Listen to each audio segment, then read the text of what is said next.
Hello friends, आप सभी का स्वागत है अल्फा इंस्टीट्यूट यूट्यूब चैनल में। और आज हम लोग क्लास 12th बायोलॉजी के आज के लेक्चर में हम लोग क्या करेंगे, कुछ इम्पॉर्टेंट टॉपिक डिस्कस करने वाले हैं, जिसमें हम लोग पीसीआर डिस्कस करेंगे और क्लोनिंग वाहक क्या होता है ये डिस्कस करेंगे, और साथ में दो छोटे छोटे टॉपिक पोषक कोशिका और डीएनए लाइगेज क्या होता है ये डिस्कस करने वाले हैं। ठीक है, तो ये सभी क्या डिस्कस कर रहे हैं हम लोग, जो जैव प्रौद्योगिकी के साधन हैं वो डिस्कस करने वाले हैं। पिछले लेक्चर में हम लोगों ने डिस्कस किया था कि प्रतिबंधन एंजाइम क्या होते हैं। ठीक है, तो मैं थोड़ा सा रिकॉल कर देता हूँ आप लोगों को कि प्रतिबंधन एंजाइम क्या होते हैं। प्रतिबंधन एंजाइम क्या होते थे, जो डीएनए को किसी विशेष स्थान से काटने का कार्य करते थे, ऐसे एंजाइम को प्रतिबंधन एंजाइम कहते थे। ठीक है, और वो एंजाइम दो प्रकार के होते थे, एक्सोन्यूक्लियस और एंडोन्यूक्लियस। ठीक है, एक्सोन्यूक्लियस क्या करता था, बाहरी सिरे से न्यूक्लियोटाइड को अलग करने का कार्य करता था। उसके एग्जांपल 3' एक्सोन्यूक्लियस और 5' एक्सोन्यूक्लियस।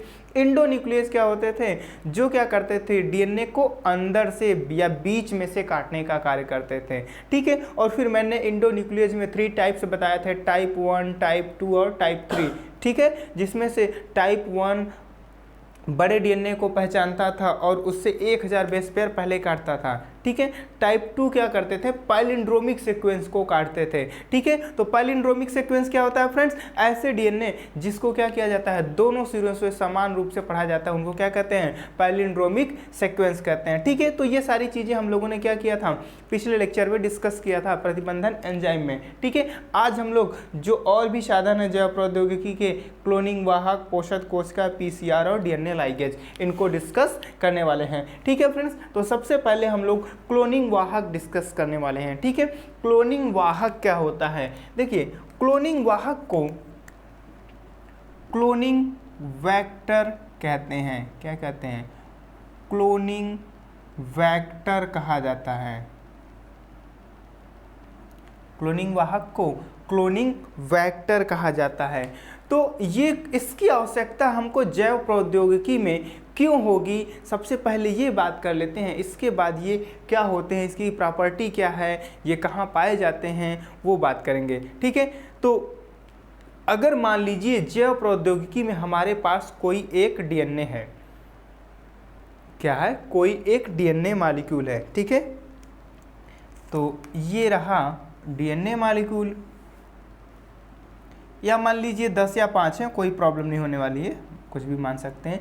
तो अगर हमें इस डीएनए के साथ एक्सपेरिमेंट करने हैं, ठीक है, इस डीएनए के साथ क्या करना है, एक्सपेरिमेंट करना है, तो आप लोग जानते हैं कि सभी एक्सपेरिमेंट्स या प्रयोग इतने इजी, कोई ज़रूरी नहीं इतने इजी नहीं होते हैं। और क्योंकि ये डीएनए हमें दिखाई नहीं देता, तो यहाँ पे कुछ चीज़ें सपोज करके हमें एंजाइम के बेसिस पे करनी होती हैं जो हमको दिखाई नहीं दे रही हैं। ठीक है, तो बड़ा मुश्किल एक्सपेरिमेंट होता है। ठीक है, बड़ी ही कठिनाई होती है, रिजल्ट नहीं मिलेगा, एक बार में एक्सपेरिमेंट सक्सेस नहीं हुआ, 2 बार में नहीं हुआ, 3 बार में नहीं हुआ, 5 बार में नहीं हुआ, 10 बार में नहीं हुआ। तो अब क्या होगा, हर बार हमको सैंपल चाहिए। लेकिन अगर हमारे पास एक ही डीएनए हो या थोड़ा सा डीएनए हो, कुछ मात्रा में ही डीएनए हो, ठीक है, और मैंने एक्सपेरिमेंट किया, अपना पहला एक्सपेरिमेंट किया और हमारा एक्सपेरिमेंट फेल हो गया, तो हमारा सैंपल क्या हो जाएगा, नष्ट हो जाएगा, खत्म हो जाएगा। फिर हमको क्या करना पड़ेगा, पुनः जो हमने सैंपल कहीं से प्राप्त किया था उसको प्राप्त करना पड़ेगा, या अगर नहीं है तो हमारा एक्सपेरिमेंट आगे नहीं हो पाएगा। इसलिए हम क्या करते हैं, डीएनए की कॉपी बनाते हैं। डीएनए की बहुत सारी कॉपी बनाने के लिए, इसकी बहुत सारी संख्या बनाने के लिए क्या करते हैं, क्लोनिंग वाहक का प्रयोग करते हैं, या क्लोनिंग वाहक की आवश्यकता होती है। ठीक है, समझ में आया, तो इसलिए क्या होती है, क्लोनिंग वाहक की आवश्यकता होती है। या हमें क्या करना होता है, इस जीन का कोई उत्पाद चाहिए, तो वह क्लोनिंग वाहक के द्वारा किसी कोशिका में हम प्रवेश कराते हैं और उससे उसका उत्पाद प्राप्त करते हैं। तो किसी पोषक कोशिका में डीएनए को प्रवेश कराने के लिए हमको क्लोनिंग वाहक चाहिए। ठीक है, मान लीजिए ये कोशिका है और इस कोशिका में प्रवेश कराने के लिए हमको क्या चाहिए, क्लोनिंग वेक्टर चाहिए। वेक्टर का मतलब होता है वाहक। वाहक क्या करता है, एक स्थान से दूसरे स्थान पे लेकर जाने का कार्य करता है। ठीक है फ्रेंड्स, समझ में आ रहा ना। तो इसलिए हमें क्या होता है, वाहक की आवश्यकता होती है या वेक्टर की आवश्यकता होती है। ठीक है, समझ में आया। तो आइए अब देखते हैं कि वेक्टर होते क्या हैं। देखिए वेक्टर किसी भी जीवाणु, ठीक है, ये जीवाणु या कहाँ पे पाए जाते हैं, जीवाणु या कवक की कोशिका में पाए जाते हैं। कहाँ पाए जाएंगे, जीवाणु या कवक कोशिका में पाए जाते हैं। ठीक है, दो ही ऐसी कोशिकाएं होती हैं जिसमें वेक्टर पाए जाते हैं। तो जीवाणु या कवक की कोशिका में पाए जाते हैं। और ये क्या होते हैं, छोटे छोटे, क्या होते हैं, छोटे छोटे वृत्ताकार डीएनए अणु होते हैं। क्या होते हैं, वृत्ताकार डीएनए अणु होते हैं। छोटे छोटे वृत्ताकार डीएनए अणु होते हैं क्लोनिंग वेक्टर या वाहक। ठीक है फ्रेंड्स, समझ में आया। तो इनकी संख्या, अगर कोशिका में हम बात करते हैं कि इनकी संख्या कितनी होती है, जैसे कोई एक जीवाणु कोशिका है, ठीक है, कोशिका को थोड़ा बड़ा बना देते हैं, बहुत छोटी कोशिका बन गई भाई। चलिए मान लीजिए कि ये है एक जीवाणु कोशिका या कोई इष्ट कोशिका है। तो इसमें वेक्टर या वाहक की संख्या कितनी होगी, तो सामान्यतः इनकी जो संख्या होती है, हमने कहा ये छोटे छोटे ऐसे वृत्ताकार डीएनए अणु होते हैं, सामान्यतः इनकी जो संख्या होती है वह 15 से 100, कितनी, 15 to 100 होती है इनकी संख्या एक कोशिका में, प्रति कोशिका, ऐसे लिख देता हूं मैं, प्रति कोशिका इनकी संख्या होती है। कितनी होती है, 15 से 100 की संख्या में एक कोशिका में इस तरह से वेक्टर पाए जाते हैं। तो देखिए ये इसका मुख्य डीएनए अणु नहीं होता, ये मैं लाल रंग से बना दिया मैंने इसका मुख्य डीएनए अणु। तो यह मुख्य डीएनए अणु के अलावा एक्स्ट्रा डीएनए होता है। क्या होता है, एक्स्ट्रा डीएनए होता है जो क्या करता है, वेक्टर कहलाता है। ठीक है, और ये छोटे छोटे वृत्ताकार डीएनए अणु होते हैं। ठीक है, समझ में आया। तो इनकी संख्या कितनी होगी, 15 से 100 होती है। लेकिन कभी कभी क्या होता है कि कुछ कोशिकाओं में इनकी संख्या 100 से भी ज़्यादा 1000 तक हो सकती है। ठीक है, तो संख्या निश्चित नहीं है, सामान्यतः 15 से 100 होती है, लेकिन कुछ में इसकी संख्या बढ़ करके 1000 तक भी हो सकती है। प्रति कोशिका, एक कोशिका में 1000 वेक्टर या वाहक पाए जा सकते हैं। वाहक को ही क्या कहते हैं, वेक्टर कहते हैं। ठीक है, तो कुछ वेक्टर का एग्जाम्पल मैं देने वाला हूं। ठीक है, वेक्टर के एग्जाम्पल्स क्या हैं, ये जो छोटे छोटे डीएनए अणु हैं वह क्या होते हैं। ठीक है, तो इस डीएनए को यहाँ से मिटा दिया जाता है। ठीक है, अब देखिए इसका एग्जाम्पल क्या होगा। देखिए एग्जाम्पल होगा वेक्टर का प्लाज्मिड, क्या होगा, प्लाज्मिड, फाज्मिड,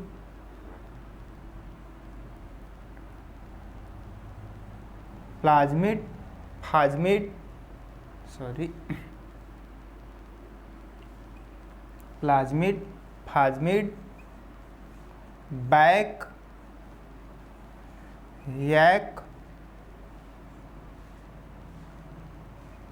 पीबीआर, PBR 322 या PUC8 और भी वेक्टर हो सकते हैं। ठीक है, तो ये क्या हैं, कुछ वेक्टर या वाहक के क्या हैं एग्जाम्पल्स हैं, plasmid, phasmid, back, यैक, PBR 322, PUC8। ठीक है, ये क्या है, एग्जाम्पल्स हैं वेक्टर के। देखिए अब यहाँ पे ये एग्जाम्पल्स क्या हैं, कहाँ से आए हैं। देखिए ये जो प्लाज्मिड है ये क्या होता है, नेचुरल वेक्टर होता है। क्या होता है, नेचुरल वेक्टर होता है। ये जीवाणु की कोशिका या कवकों की कोशिका में पाया जाता है। ठीक है, तो ये प्राकृतिक वेक्टर है। ठीक है।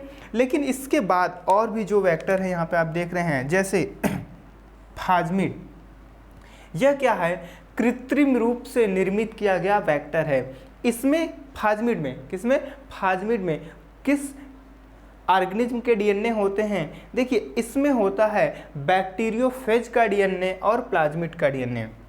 जो प्लाज्मिड होता है, प्लाज्मिड जो वाहक है, इसमें दो अलग अलग डीएनए होता है। एक होता है बैक्टीरियोफेज का, समझ में है ना, बैक्टीरियोफेज जानते हैं, ये क्या होता है, वायरस होता है जो बैक्टीरिया पे क्या करता है, अटैक करता है, बैक्टीरियोफेज। तो बैक्टीरियोफेज वायरस का डीएनए है और यहाँ पे बैक्टीरिया के प्लाज्मिड का डीएनए है, ठीक है। तो यहाँ से क्या है, फेज से क्या आ गया है, प्लाज्मिड, ठीक है, प्लाज्मिड से, ये देखिए यहाँ पे प्लाज्मिड और ये फेज का फेज, ठीक है, यहाँ से। तो बैक्टीरियोफेज और प्लाज्मिड के डीएनए को मिलाकर बनाया गया है प्लाज्मिड।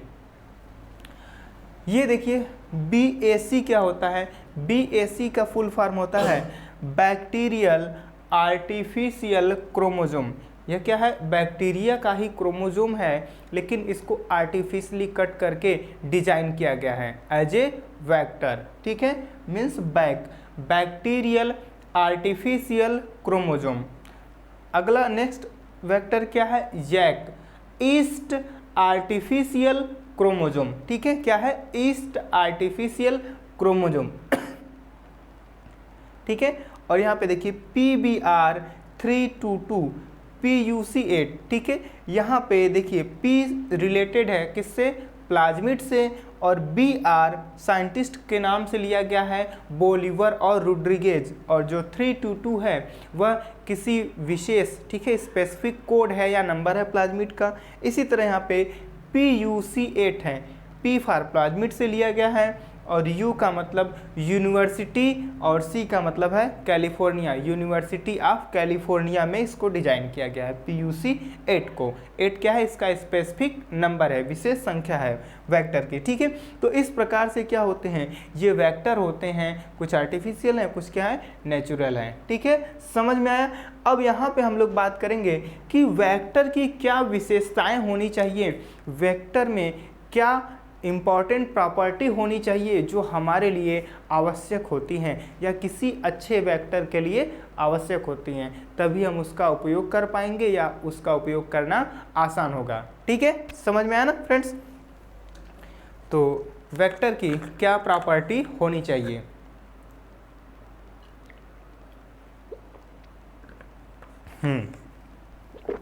आइए देखते हैं क्या विशेषताएं होनी चाहिए वेक्टर की, ठीक है। इसको मिटा देते हैं, समझ में आ रहा है ना, बहुत ही आसान है, बहुत ही इंटरेस्टिंग है, ठीक है। वेक्टर देखिए ऐसा डीएनए है जो क्या करेगा, किसी दूसरे डीएनए को अपने साथ ले जा करके उसकी कॉपी बनाने वाला है, ठीक है। प्रिंटर यूज करते हैं ना हम लोग फोटोकॉपी कराने के लिए, तो इसी तरह यहाँ पे ये प्रिंटर की तरह काम करने वाला है।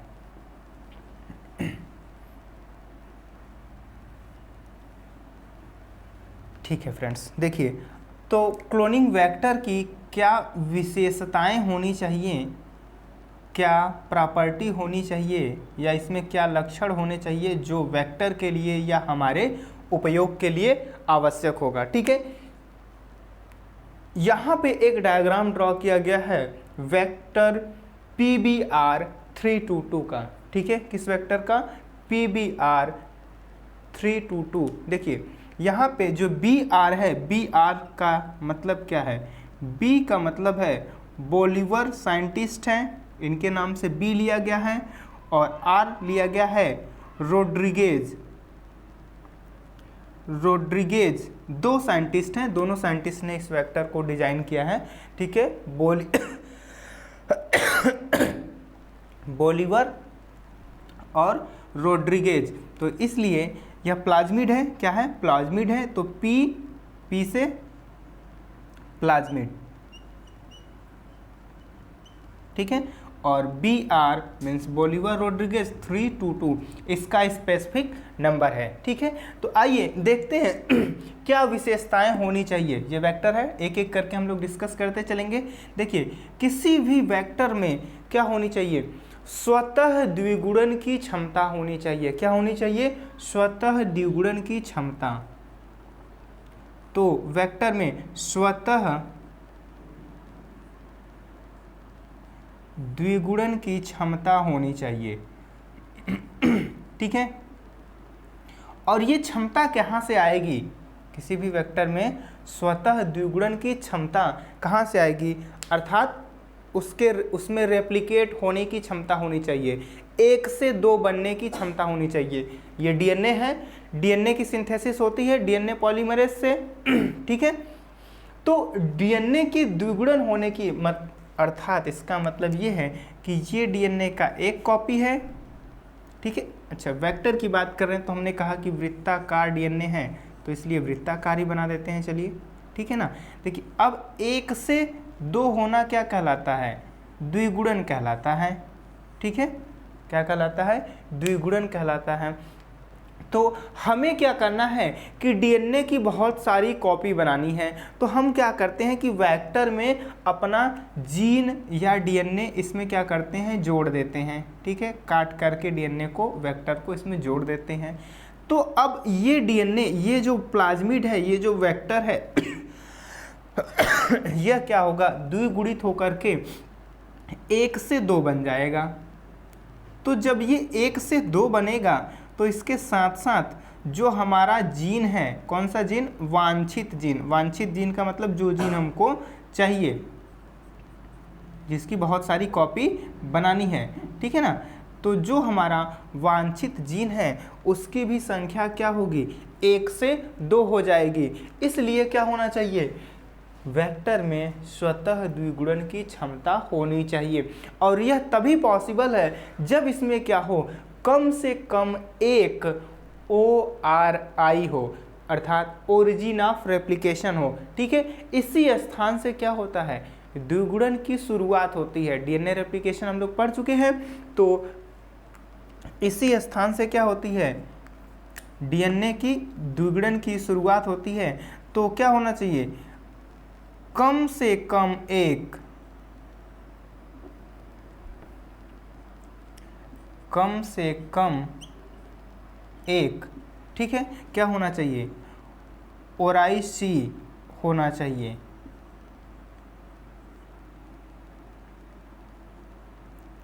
उपस्थित होना चाहिए। ठीक है, 2 या 3 भी हो गया तो कोई प्रॉब्लम नहीं है, लेकिन आकार छोटा होना चाहिए, इसलिए एक ही रहे तो बहुत अच्छी बात है।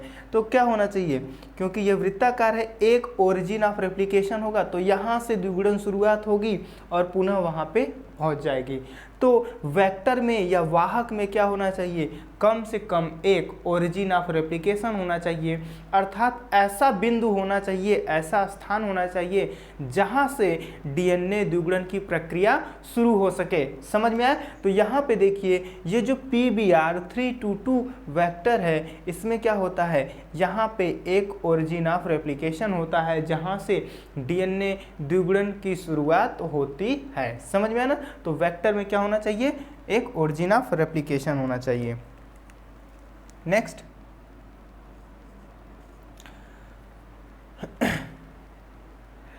वाहक या वेक्टर में प्रतिजैविक प्रतिरोधी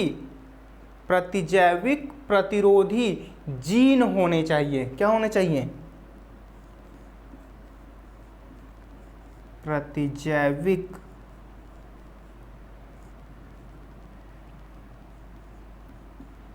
प्रतिरोधी जीन, प्रतिजैविक प्रतिरोधी जीन। इंग्लिश में इसको क्या बोल सकते हैं, antibiotic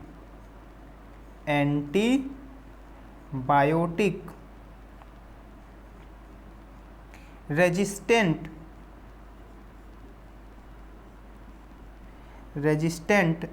gene, antibiotic resistant gene. ठीक है, प्रतिजैविक प्रतिरोधी जीन होना चाहिए। ठीक है, इसका मतलब क्या है, देखिए प्रतिजैविक प्रतिरोधी जीन क्या है और यह क्यों होना चाहिए, इसका उपयोग क्यों करते हैं हम लोग। ठीक है, तो प्रतिजैविक आप लोग जानते हैं ऐसे पदार्थ होते हैं जो जीवाणुओं की वृद्धि को क्या करते हैं, रोकने का कार्य करते हैं। कौन? प्रतिजैविक। समझ में आया? प्रतिजैविक क्या होता है? ऐसा रासायनिक पदार्थ होता है जो जीवाणुओं और कवकों की वृद्धि को या सूक्ष्म जीवों की वृद्धि को क्या करता है, रोक देता है। और ये मुख्यतः कहाँ पे, जो सूक्ष्म जीव होते हैं वहीं से उत्पन्न होते हैं। लेकिन यहाँ पे क्या है, प्रतिजैविक प्रतिरोधी जीन है, एंटीबायोटिक रेजिस्टेंट जीन है। तो वेक्टर या वाहक में ऐसे जीन होने चाहिए जो उसको प्रतिजैविक के विरुद्ध लड़ने में क्षमता प्रदान करते हैं या प्रतिजैविक से उनको प्रतिरोधी बना देते हैं। अर्थात अगर वह जीन उसके पास है तो उस जीवाणु पर उस प्रतिजैविक का कोई उस प्रतिजैविक का कोई भी प्रभाव नहीं पड़ेगा। ठीक है, डायग्राम में देखिए, बहुत ही आसान है समझना। देखिए इसके पास क्या होता है, दो जो PBr 322 होता है, इसके पास दो प्रतिजैविक प्रतिरोधी जीन होता है। एक है टेट्रासाइक्लिन और एक एम्पीसिलिन रेजिस्टेंट जीन या प्रतिरोधी जीन। एम्पीसिलिन, टेट्रासाइक्लिन क्या होते हैं, प्रतिजैविक होते हैं, या क्लोरमफेनिकाल, ठीक है, नियोमाइसिन, टेट्रासाइक्लिन, एम्पीसिलिन, पेनिसिलिन प्रतिजैविक होते हैं। तो इनके विरुद्ध जो जीन लड़ने का काम करता है, प्रतिरोधी क्षमता प्रदान करता है, उनको क्या कहते हैं, प्रतिजैविक प्रतिरोधी जीन। तो इनके पास देखो इस वेक्टर में दो प्रतिजैविक प्रतिरोधी जीन है, एक टेट्रासाइक्लिन और एक एम्पीसिलिन।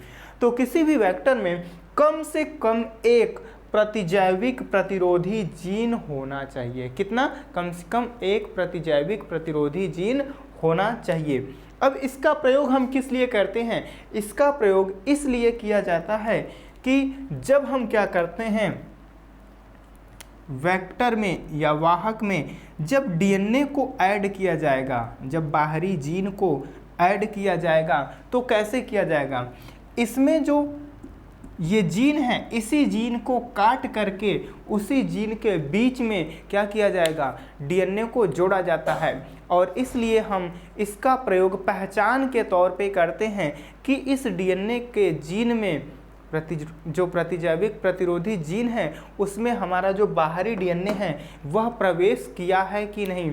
तो इसको हम एज मार्कर, ठीक है, एज ए मार्कर, चिन्हक या मार्कर के रूप में क्या करते हैं, प्रयोग करते हैं इन जीन का। ठीक है, तो कैसे प्रयोग कर पाएंगे, ये जो जीन है इनमें क्या होना चाहिए, जो प्रतिजैविक प्रतिरोधी जीन है उसी के अंदर एंटीबायोटिक रेजिस्टेंट जीन के अंदर क्या होना चाहिए, एक रिस्ट्रिक्शन साइट होना चाहिए। क्या होना चाहिए, प्रतिबंधन एंजाइम के लिए, प्रतिबंधन एंजाइम के लिए कटिंग साइट होना चाहिए। क्या होना चाहिए, कटिंग साइट। कटिंग साइट उपस्थित होना चाहिए, किसके लिए, प्रतिबंधन एंजाइम के लिए। और प्रतिबंधन एंजाइम हम लोगों ने पिछले लेक्चर में स्टडी किया है कि यह क्या करता है, DNA के विशेष स्थान पे काटता है। तो इसके लिए क्या होना चाहिए, जो कटिंग साइट है वह कहाँ पे उपस्थित होना चाहिए, इसी प्रतिजैविक प्रतिरोधी जीन में उपस्थित होना चाहिए। तो आप यहाँ पे देखिए, ये जो टेट्रासाइक्लिन रेजिस्टेंट जीन है, इस जीन के अंदर यहाँ पे BAM-H1, किसके लिए, BAM-H1 प्रतिरोध रिस्ट्रिक्शन एंडोन्यूक्लियस के लिए क्या है, कटिंग साइट है। अगर हम इस वेक्टर को चाहें तो BAM-H1 से काट सकते हैं, क्योंकि यहाँ पे इसका पहचान स्थल है, रिकॉग्निशन साइट है। ठीक है, प्रतिबंधन एंजाइम के लिए कटिंग साइट है, कहाँ पे होना चाहिए, प्रतिजैविक प्रतिरोधी जीन में। एम्पीसिलिन में भी देखिए क्या है, यहाँ पे एक PVU फर्स्ट प्रतिबंधन एंजाइम के लिए है और एक किसके लिए है, PST फर्स्ट के लिए है। ठीक है, तो दोनों का देखिए, जो PVU है ये आया है प्रोटियस वल्गैरिकस बैक्टीरिया से। P for Proteus, V for vulgaricus. चलिए यहाँ पे लिख देता हूँ मैं, ये जो एंजाइम है कहाँ से, प्रोटियस वल्गैरिकस, ठीक है, से प्राप्त किया गया है, इस प्राप्त होता है। और जो PST है प्रोविडेंसिया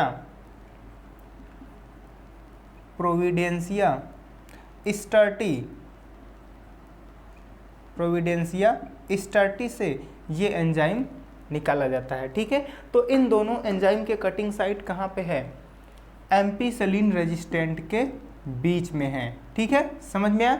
इसके अलावा यहाँ पे देखिए एक PVU सेकेंड के लिए भी यहाँ पर कटिंग साइट है, और दो कटिंग साइट यहाँ पे आप देख रहे हैं, इको R1 के लिए एक यहाँ पर और हिंड थर्ड के लिए यहाँ पर, जो कि क्या है, इस प्रतिजैविक प्रतिरोधी जीन से बाहर है, तो ये हमारे लिए उपयोगी नहीं होंगे, ठीक है। इसी में एक CLA1 या अन्य प्रतिबंधन एंजाइम के लिए कटिंग साइट यहाँ पे हो सकते हैं, इको R1 हिंड थर्ड के लिए, ठीक है। लेकिन क्योंकि ये इस जीन से बाहर हैं, इसलिए इनका उपयोग हम नहीं कर पाएंगे, ठीक है। तो हमारे लिए इंपॉर्टेंट कौन होगा, ये BAM-H1 होगा, क्योंकि यह कहाँ पे है, इस प्रतिजैविक प्रतिरोधी जीन के अंदर प्रेजेंट है। ये हो सकता है क्योंकि यह भी इसी जीन के अंदर, एम्पिसिलिन जीन के अंदर है, और यह भी हो सकता है, ठीक है। तो एटलीस्ट कम से कम एक प्रतिबंधन एंजाइम के लिए कटिंग साइट होना चाहिए, कहाँ पे, प्रतिजैविक प्रतिरोधी जीन के बीच में, ठीक है। तो ये प्रॉपर्टी होनी चाहिए। नेक्स्ट क्या प्रॉपर्टी होनी चाहिए, जो वेक्टर हैं ये छोटे होने चाहिए आकार में। कैसे होने चाहिए, आकार में छोटे होने चाहिए। अगर वेक्टर क्या हो, बहुत बड़ा हो जाएगा तो वह कोशिका के अंदर जाने में प्रॉब्लम करेगा, समस्या होगी, और उसमें हम अपना जो जीन है, जो DNA डालने वाले हैं, वह DNA नहीं ऐड कर पाएंगे, क्योंकि अगर हम फिर अलग से और DNA ऐड करेंगे उसमें तो वो और भी बड़ा हो जाएगा। इसलिए क्या होना चाहिए, आकार छोटा होना चाहिए।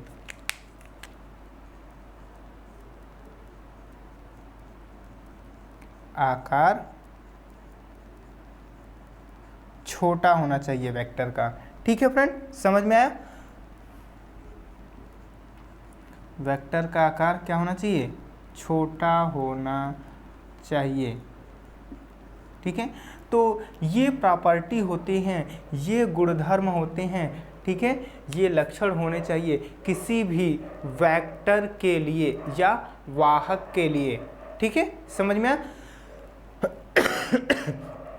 तो ये जो डायग्राम है किसका है, PBr322, या वेक्टर PBr322 का। एटलीस्ट एक वेक्टर का डायग्राम आप लोग याद रख सकते हैं, बहुत ही आसान है। अगर आप लोग ये इस जीन में जो कटिंग साइट है BAM-H1 का, ये और ये जीन एम्पिसिलिन याद रखना है, और IC, अगर आप इन दोनों को नहीं लिखते हैं तब भी कोई बड़ी प्रॉब्लम नहीं है फ्रेंड्स, ठीक है, समझ में आना। तो कभी कभी एग्जाम में यहाँ पे क्वेश्चंस क्या पूछा जाएगा, ठीक है, कि वेक्टर क्या होते हैं, तो आप बताएंगे कि ये क्या होते हैं, ऐसे छोटे छोटे DNA होते हैं, वृत्ताकार DNA होते हैं, जो कहाँ पे पाए जाते हैं, जीवाणु या कवक में पाए जाते हैं, ठीक है। और वेक्टर में क्या होती है, स्वतः द्विगुणन की क्षमता होती है। इसकी जितनी भी प्रॉपर्टी हैं सभी प्रॉपर्टी को लिखेंगे और एग्जाम्पल देंगे, और हो सकता है एग्जाम में कभी कभी क्वेश्चंस आ जाता है ओनली कि किसी एक वेक्टर का डायग्राम ड्रॉ कीजिए, तो एटलीस्ट किसी एक PBr322 का डायग्राम आप लोग याद कर लीजिए, ड्रॉ कर लीजिए, जिसको एग्जाम में पूछे जाने पे आप लोग ड्रॉ कर पाएंगे, ठीक है फ्रेंड, समझ में आना। तो ये प्रॉपर्टी होती है, ये विशेषताएं होती हैं किसकी, वेक्टर की। इसके बाद हम लोग बात करेंगे औषध कोशिका और PCR की।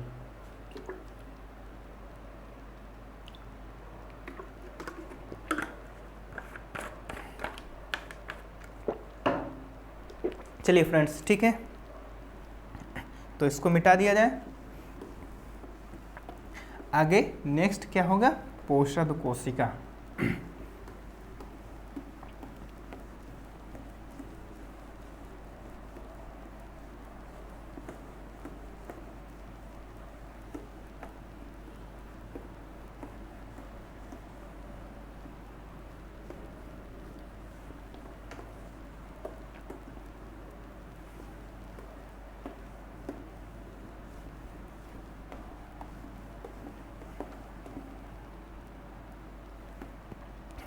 ठीक है फ्रेंड्स। तो नेक्स्ट टॉपिक पोषद कोशिका। पोषद कोशिका, ठीक है। तो पोषद कोशिका को एक्चुअली होस्ट सेल कह दिया जाता है, होस्ट सेल। पोषद कोशिका की आवश्यकता क्यों होगी? देखिए, अगर हमारे पास कोई प्लाज्मिड है, ठीक है, और हमने इसमें अपना जो भी जीन चाहिए, हमको इसकी कॉपी चाहिए, ये भी जोड़ दिया, ठीक है, काट करके जोड़ दिया है, तो ये रहा जीन और ये क्या है? प्लाज्मिड है या वेक्टर है, ठीक है। तो अब हमें इसकी क्या प्राप्त करनी है? बहुत सारी कॉपियां बनानी हैं। अब ये कॉपी कब बनेगी? जब ये क्या होगा, ये जो वेक्टर है, ये जो वाहक है, किसी कोशिका के अंदर जाएगा, ठीक है। तो हमारे पास क्या होती है, सामान्यतः हम क्या करते हैं, किसी एक जीवाणु की क्या करते हैं, किसी जीवाणु कोशिका या ईस्ट की कोशिका को पोषद कोशिका के रूप में प्रयोग करते हैं, ठीक है। कोई जीवाणु है, इस जीवाणु में इसको क्या कर दिया गया, प्रवेश करा दिया जाता है, वाहक को। इसके साथ क्या होगा, जो जीन है वह इसके अंदर चला जाता है, ठीक है। अब जब ये इस कोशिका के अंदर आ गया तो यह क्या करता है, इसमें स्वतः द्विगुणन की क्षमता होती है, तो यह क्या करेगा, जो वेक्टर है इसकी संख्या क्या करता है, बढ़ने लगती है कोशिका के अंदर, और साथ में हमारा जो जीन है उसकी संख्या क्या होगी, बढ़ती जाएगी। एक जीन था, 2 हो गया, 2 से कितना हो गया, 3 हो गया, ठीक है। तो इसलिए हमें क्या होती है, किसी एक पोषद कोशिका की आवश्यकता होती है। तो हम क्या करते हैं, उपयुक्त पोषद कोशिका को चुनते हैं या उनका सिलेक्शन करते हैं। हमारे पास जैसे जीवाणु में बैसिलस, कौन सा जीवाणु, बैसिलस, यह प्राकृतिक रूप से ऐसी कोशिका होती है जिसका उपयोग हम क्या कर सकते हैं, पोषद कोशिका के रूप में करते हैं, ठीक है। तो ये जो कोशिका होती है ये कॉम्पिटेंट सेल होनी चाहिए। कैसी होनी चाहिए, कॉम्पिटेंट सेल होती है, इसको हम कॉम्पिटेंट सेल कहते हैं। कॉम्पिटेंट सेल कहने का तात्पर्य ये है कि ये जो बैसिलस जीवाणु की कोशिका है यह उपयुक्त कोशिका होनी चाहिए। ऐसा ना हो कि हम क्या करें, अपना वेक्टर इसमें ऐड किए और क्या हो गया, जो कोशिका है वह क्या हो जाए, मृत हो जाए, डेड कर जाए, ठीक है, जीवित ही ना रहे। तो हमारे पास ऐसी कोशिका होनी चाहिए, अर्थात कॉम्पिटेंट सेल होनी चाहिए, जो क्या करें, इस वेक्टर के साथ क्या हो, कॉम्पिटेंट हो, अर्थात उपयुक्त हो, ठीक है। वेक्टर का प्रवेश कराने के बाद वह जीवित रहे और नॉर्मल सामान्यतः रूप से 1 से इसकी संख्या 2 हो, 2 से 4 हो, और साथ में जो वेक्टर हैं उनकी भी संख्या बढ़ती जाए। तो ये जो जीवाणु है फिर ये इसकी संख्या कितनी हो जाएगी, 1 से ऐसे 1 से क्या हो जाएगी, 2 हो जाएगी, ठीक है। और जब 2 होगी संख्या तो साथ में क्या होगा, जो जीन है या जो वेक्टर है उसकी भी संख्या क्या होगी, डबल होती जाती है, ठीक है, बढ़ती जाती है। तो इस तरह क्या करते हैं हम, मोस्टली ज़्यादा से ज़्यादा बैसिलस जीवाणु का क्या करते हैं, कॉम्पिटेंट सेल या होस्ट सेल के रूप में प्रयोग करते हैं, जिसके अंदर हम अपना क्या करते हैं, जो भी वेक्टर है या जीन है उसको प्रवेश कराते हैं, ठीक है, समझ में आ गया। तो ये होता है कॉम्पिटेंट सेल, जिसमें क्या किया जाता है, डीएनए या वेक्टर को प्रवेश कराया जाता है। तो किसी न किसी पोषद कोशिका की क्या होती है, आवश्यकता होती है जैव प्रौद्योगिकी में, ठीक है, क्योंकि इसी के अंदर ये डीएनए है, जीन है, और यह या तो प्रोटीन बनाएगा या एंजाइम बनाएगा या कम से कम इसके जीन की कॉपी करता है, ठीक है, समझ में आ गया।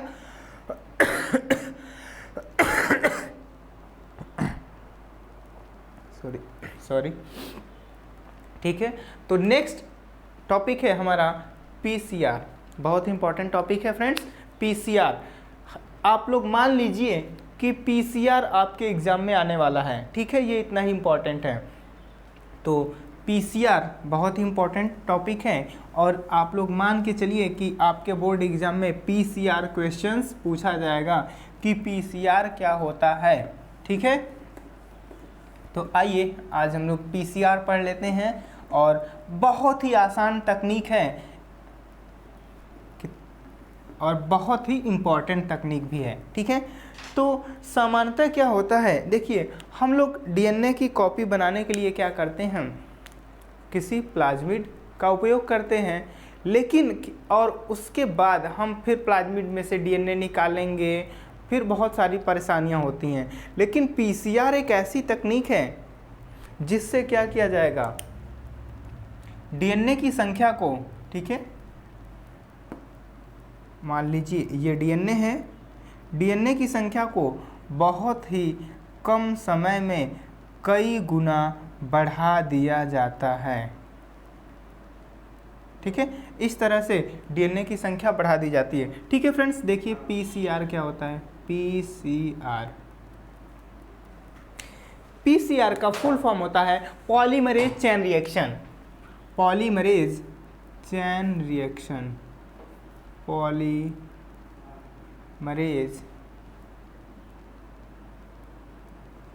चेन रिएक्शन, ठीक है, आसान है friends. Polymerase chain reaction full form क्या है, पॉलीमरेज चेन रिएक्शन। तो मे बी एग्जाम में 1 मार्क्स में ये भी पूछ सकता है कि इसका फुल फॉर्म क्या होता है, पीसीआर, पॉलीमरेज चेन रिएक्शन। ये जो तकनीक है, इसका वर्णन, इसका डिस्क्रिप्शन सबसे पहले कैरी मुलिस, कौन से साइंटिस्ट ने, कैरी मुलिस साइंटिस्ट ने किया था, कैरी मुलिस।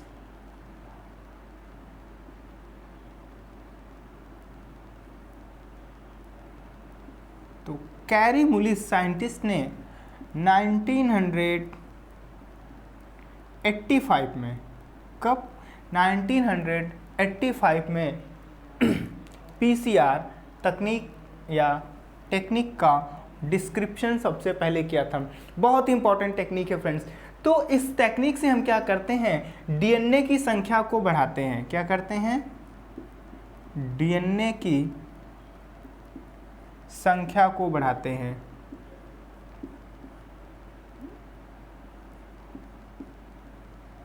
डीएनए की संख्या को बढ़ाया जाता है।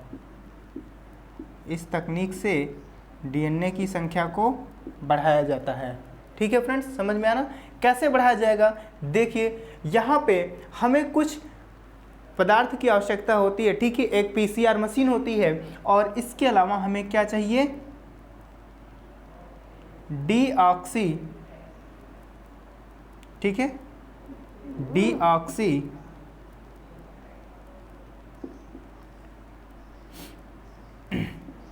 राइबो न्यूक्लियोटाइड्स चाहिए। क्या चाहिए, डीऑक्सी राइबो न्यूक्लियोटाइड्स चाहिए और एक एंजाइम चाहिए, टैक पॉलीमरेज। क्या चाहिए, टैक पॉलीमरेज एंजाइम चाहिए। और किसकी आवश्यकता होगी, आरएनए प्राइमर चाहिए। तो ये 3 चीज़ें हमें चाहिए। क्या चाहिए, deoxyribo nucleotide, Taq polymerase enzyme और आरएनए प्राइमर। इन्हीं 3 पदार्थों की क्या होती है, आवश्यकता होती है पीसीआर तकनीक में, ठीक है। क्या करने के लिए, डीएनए की संख्या को बढ़ाने के लिए। बहुत ही सरल और आसान तकनीक है ये, ठीक है। देखिए जो डीएनए होता है आप लोग जानते हैं कि पॉलीन्यूक्लियोटाइड होता है। क्या होता है? पॉलीन्यूक्लियोटाइड। तो हम क्या करेंगे, डीऑक्सीराइबोन्यूक्लियोटाइड को जोड़ करके डीएनए बनाने वाले हैं। और क्योंकि डीएनए बनाने के लिए डीएनए पॉलीमरेज एंजाइम की आवश्यकता होती है, तो यहाँ पे जो टैग पॉलीमरेज एंजाइम होता है ये क्या होता है, एक प्रकार का डीएनए पॉलीमरेज एंजाइम होता है। कौन सा एंजाइम? Tag polymerase. यह जो एंजाइम है 90 डिग्री सेंटीग्रेड, कितना? 90 डिग्री सेंटीग्रेड तापमान पर क्या होता है काम कर सकता है, नष्ट नहीं होता, नष्ट नहीं होता। इस तापमान पर भी नष्ट नहीं होता। कौन सा एंजाइम? टैग पॉलीमरेज, नष्ट नहीं होता, टैग पॉलीमरेज एंजाइम।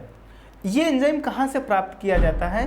ये एंजाइम एक बैक्टीरिया से निकाला जाता है जो कि गर्म जल के झरनों में रहता है, और बैक्टीरिया का नाम है, जीवाणु का नाम है थर्मोफिलस, थर्मोफिलस एक्वाटिकस,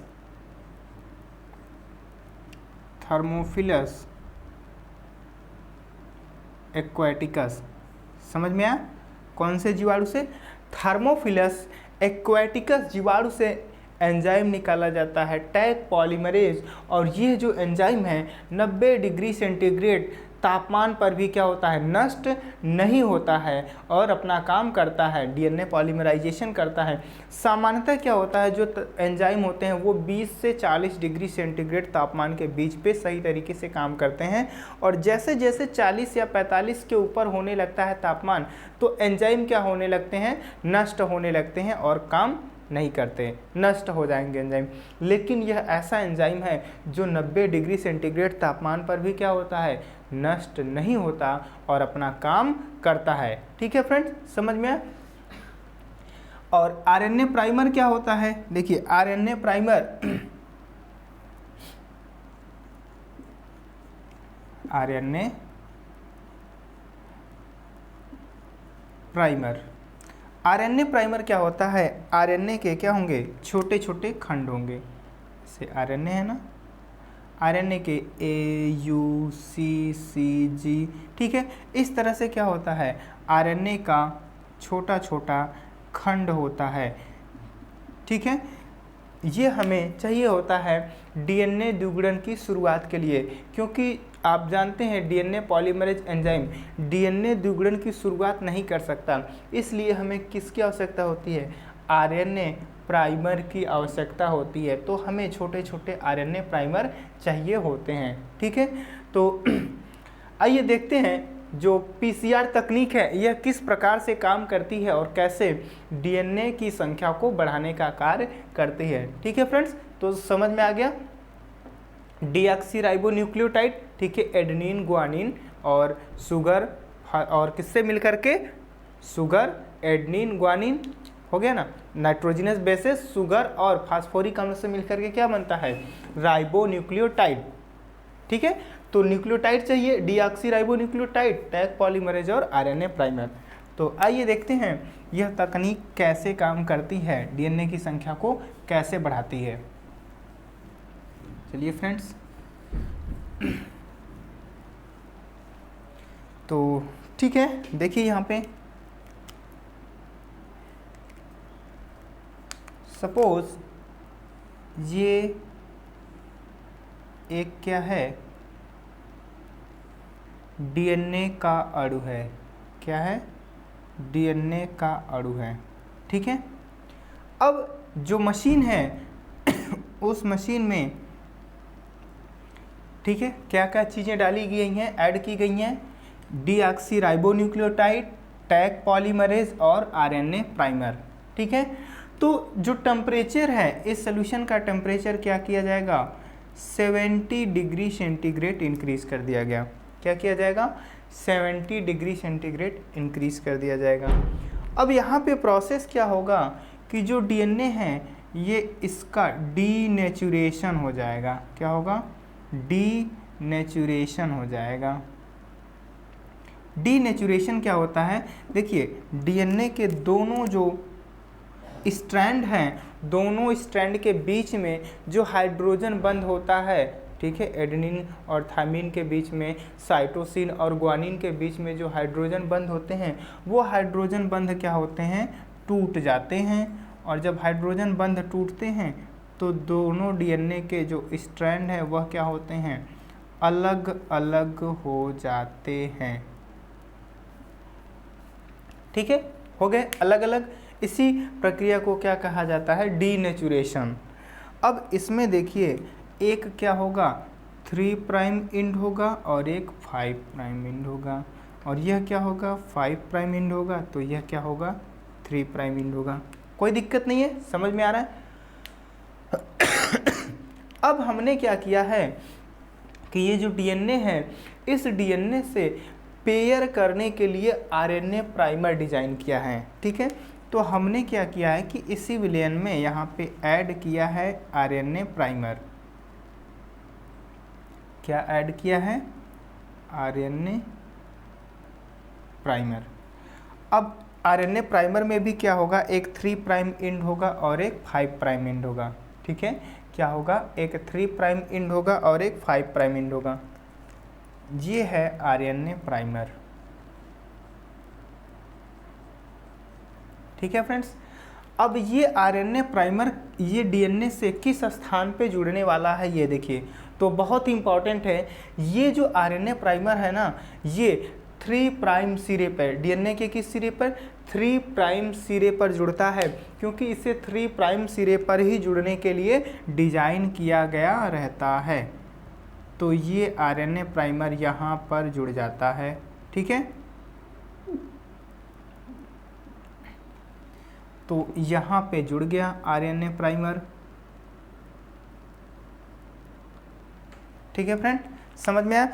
अब देखिए यहाँ पे क्या होगा, इसमें ये 5 प्राइम एंड होगा और ये 3 प्राइम, और ये 5 प्राइम एंड होगा और ये 3 प्राइम एंड होगा। ठीक है ना, तो बहुत ही इंपॉर्टेंट है, ये आपको पता होना चाहिए कि जो प्राइमर है वह कहाँ पे जुड़ेंगे, एक 3 प्राइम एंड पे, दोनों डीएनए में, क्योंकि 3 प्राइम एंड पे ही जुड़ने के लिए डिजाइन किया गया है। ठीक है, इसको थोड़ा सा दूर बना देते हैं ऐसे। ठीक है, तो देखिए यहाँ पे ऐसा क्यों करते हैं, 3 प्राइम एंड पर ही जुड़ने के लिए इसलिए करते हैं कि जो डीएनए का पॉलीमराइजेशन होगा वो हमेशा 5 प्राइम टू 3 प्राइम डायरेक्शन में ही होगा। तो इसलिए यहाँ पे डायरेक्शन क्या बन जाती है, 5 प्राइम टू 3 प्राइम। इसलिए 3 प्राइम पर ही क्या किया जाता है, डीएन प्राइमर को जोड़ा जाता है या डिजाइन किया जाता है, इस 5 प्राइम एंड पे नहीं। अगर यहाँ पे करेंगे तो डायरेक्शन क्या बन जाएगा, 3 प्राइम टू 5 प्राइम बन जाएगा, और इस डायरेक्शन में सिंथेसिस नहीं होता है डीएनए का। ठीक है, इसलिए प्राइमर कहाँ पे जुड़ने के लिए डिजाइन किया जाएगा, 3 प्राइम सिरे पर जुड़ने के लिए डिजाइन किया जाएगा। ठीक है ना, समझ में आया। तो आगे देखिए, अब यहाँ पे क्या होगा, अब हमने इसमें क्या ऐड कर दिया है, यहाँ पे एंजाइम है, टैग पॉलीमरेज भी है और डीऑक्सीराइबोन्यूक्लियोटाइड भी इसमें ऐड किया गया है। तो अब होगा क्या, नेक्स्ट स्टेप में क्या प्रेजेंट है, यहाँ पे देखिए टैग पॉलीमरेज एंजाइम है और प्लस क्या है, डीऑक्सी राइबो न्यूक्लियोटाइड्स हैं। ठीक है, डीऑक्सी राइबो न्यूक्लियोटाइड है, कोई प्रॉब्लम नहीं है। देखिए अब आगे क्या होगा, जैसे ही क्या किया जाएगा, टेम्परेचर लो किया जाएगा, क्या किया जाएगा, टेम्परेचर लो किया जाएगा, तो ये प्राइमर क्या होते हैं, यहाँ पे जुड़ते हैं। टेम्परेचर 70 डिग्री सेंटीग्रेड है, तब ये प्राइमर नहीं जुड़ेगा। कब जुड़ेगा, जब टेम्परेचर लो करते हैं तो क्या होगा, ये प्राइमर इस डीएनए के साथ यहाँ पे पेयर कर जाते हैं, या हो सकता है ये डीएनए दोनों आपस में पुनः पेयर कर जाएं, वो भी हो सकता है। तो टेम्परेचर क्या किया जाएगा, टेम्परेचर डाउन किया जाएगा 30 से 40 डिग्री सेंटीग्रेड। ठीक है, और ये आरएनए प्राइमर यहाँ पे जुड़ जाएगा, और आरएनए प्राइमर जैसे ही जुड़ेगा फिर क्या करेगा, यहाँ पे जो टैग पॉलीमरेज एंजाइम है इस पे क्या करेगा, पॉलीन्यूक्लियोटाइड को जोड़ते हुए नए न्यूक्लियोटाइड को क्या करता है, फॉर्म कर देता है।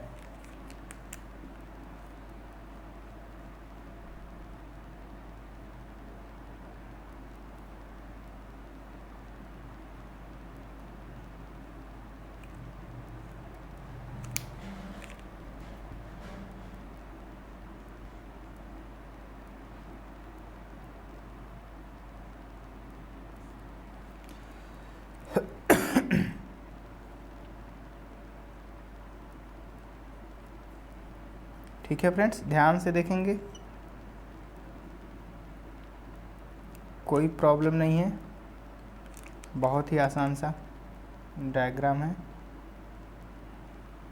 ठीक है, देख रहे हैं क्या हो रहा है, ये जो डीएनए है, इस डीएनए पे ये जो स्ट्रैंड नहीं बना था वो स्ट्रैंड क्या होता है, बन जाता है। कैसे बनता है, ये जो टैग पॉलीमरेज एंजाइम है डीऑक्सीराइबोन्यूक्लियोटाइड को एक एक करके यहाँ पे लाके जोड़ता रहता है और 5 प्राइम टू 3 प्राइम डायरेक्शन में क्या होता है, डीएनए का सिंथेसिस हो जाता है।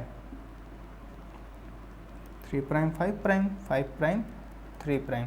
ठीक है, इस तरह से आप देखिए क्या होता है कि इस तरह से एक स्टेप कंप्लीट करने पे, ठीक है, या आप 2 स्टेप भी कह सकते हैं, क्या होता है, इतना स्टेप में क्या होता है, एक डीएनए से क्या हो गया, 2 डीएनए के क्या होते हैं, मॉलिक्यूल फॉर्म हो जाते हैं या बन जाते हैं। क्लियर है, कोई कन्फ्यूजन नहीं। अब क्या हो गया, यहाँ पे डीएनए के मॉलिक्यूल्स फॉर्म हो गए या बन गए, 1 से 2। अब फर्दर सेम यही दोनों स्टेप्स क्या किए जाते हैं, कॉन्टिन्यूसली बार बार रिपीट किए जाते हैं। फिर क्या किया जाएगा, टेम्परेचर को लो कर दिया जाएगा। क्या किया जाएगा, टेम्परेचर को अगेन लो कर दिया जाएगा। ठीक है, समझ में आ रहा है। तो जब अगेन टेम्परेचर को लो किया जाएगा, डाउन किया जाएगा, तो क्या होगा, जो डीएनए पेयर्स हैं वो क्या होंगे, अनपेयर्ड हो जाएंगे, डीनेचर कर जाएंगे। ठीक है, और फर्दर अनपेयर होने के बाद फिर टेम्परेचर लो किया जाएगा, तो फर्दर टेम्परेचर लो करेंगे तो क्या होगा, आरएनए प्राइमर जुड़ेगा और फिर टैग पॉलीमरेज क्या करेगा, डीएनए फॉर्म कर देता है उसके ऊपर। ठीक है, तो इस तरह से 1 से 2, 2 से 4, 4 से 8, 8 से 16, 16 से 32, इस तरह से क्या होती है, संख्या बढ़ती रहती है डीएनए की। और लगभग कितना, 30 साइकिल कंप्लीट करने पे ही, कितना साइकिल, 30 साइकिल, 30 साइकिल कंप्लीट करने पे क्या होता है, डीएनए का जो एम्प्लीफिकेशन है वह कितना होता है, 1 अरब 1 बिलियन टाइम्स हो जाता है। अर्थात एक डीएनए से 1 अरब डीएनए प्राप्त हो जाता है, कितने, 30 साइकिल के बाद ही। ठीक है, तो आफ्टर 30 साइकिल 1 बिलियन क्या होता है, टाइम या बिलियन टाइम क्या होता है, एम्प्लीफिकेशन हो जाता है। ठीक है, एम्प्लीफिकेशन मीन्स संख्या उतनी गुनी हो जाती है, मल्टीप्लिकेशन हो जाता है। ठीक है, डीएनए का कितना, 1 बिलियन टाइम एम्प्लीफिकेशन हो जाता है या बिलियन टाइम मल्टीप्लिकेशन या एम्प्लीफिकेशन हो जाता है। तो ये बड़ी ही आसान तकनीक है जिससे हम क्या करते हैं, डीएनए की बहुत सारी कॉपी बनाते हैं। ठीक है फ्रेंड्स, समझ में आना। तो इम्पॉर्टेंट यहाँ पे ये है कि ध्यान देना है कि प्राइमर किस एंड पे जुड़ने वाला है, कहाँ के लिए डिजाइन करना है, और टेम्परेचर क्या होगा, कब लो है कब हाई है, और साथ में ये जो टैग पॉलीमरेज एंजाइम है यह कहाँ से प्राप्त किया जाता है, तो थर्मोफिलस एक्वाटिकस से प्राप्त किया जाता है। समझ में आया फ्रेंड्स, बहुत ही इंपॉर्टेंट टेक्निक है। नेक्स्ट है डीएनए लाइगेज क्या होता है। ठीक है, तो डीएनए लाइगेज की अगर हम बात करते हैं, डीएनए लाइगेज दिखाई दे रहा है सबको, देखिए डीएनए लाइगेज यह क्या होता है, ऐसा एंजाइम होता है जो डीएनए के खंडों को जोड़ने का काम करता है। ठीक है, मान लीजिए ये डीएनए है और इस डीएनए पे यहाँ पे आप देख रहे हैं इस डीएनए के बीच में यहाँ पे क्या है, कटान है। ठीक है, तो अगर हम क्या करेंगे, यहाँ पे कौन सा enzyme, DNA ligase enzyme add कर देंगे, तो ये डीएनए लाइगेज एंजाइम क्या करता है, इस डीएनए के कटान को क्या करता है, जोड़ने का काम कर देता है। तो यहाँ पे यह जो कटान है इसको जोड़ने का काम कौन करता है, डीएनए लाइगेज एंजाइम। तो डीएनए लाइगेज एंजाइम डीएनए खंडों को या डीएनए में बीच जो कटान होता है उनको जोड़ने का काम करता है। ठीक है, या इस तरह से देखिए, अगर दो डीएनए हैं, एक डीएनए ये है और दूसरा डीएनए यहाँ पर है, ठीक है, तो इन दोनों डीएनए को अगर जोड़ना है तो इसको जोड़ने का काम डीएनए लाइगेज एंजाइम करता है। तो जब हम डीएनए को काटते हैं और फिर उसको जोड़ने का काम होता है तो उसके लिए हमें किसकी आवश्यकता होती है? डीएनए लाइगेज एंजाइम की आवश्यकता होती है। ठीक है फ्रेंड्स, समझ में आना? तो आज के लेक्चर में बस इतना ही, और इसके बाद हम लोग नेक्स्ट लेक्चर में आगे के जो भी टॉपिक है वो डिस्कस करेंगे। समझ में आना? तो बहुत ही इंपॉर्टेंट है पीसीआर टेक्निक और क्लोनिंग वेक्टर्स, अच्छे से आप लोग प्रिपेयर कर लेंगे। ठीक है, 2 ही डायग्राम है, सिंपल से 2 ही स्टेप्स हैं, डायग्राम ड्रॉ करेंगे और आ जाएगा। ठीक है, कोई बात नहीं। ठीक है, मिलते हैं इसके बाद नेक्स्ट लेक्चर में।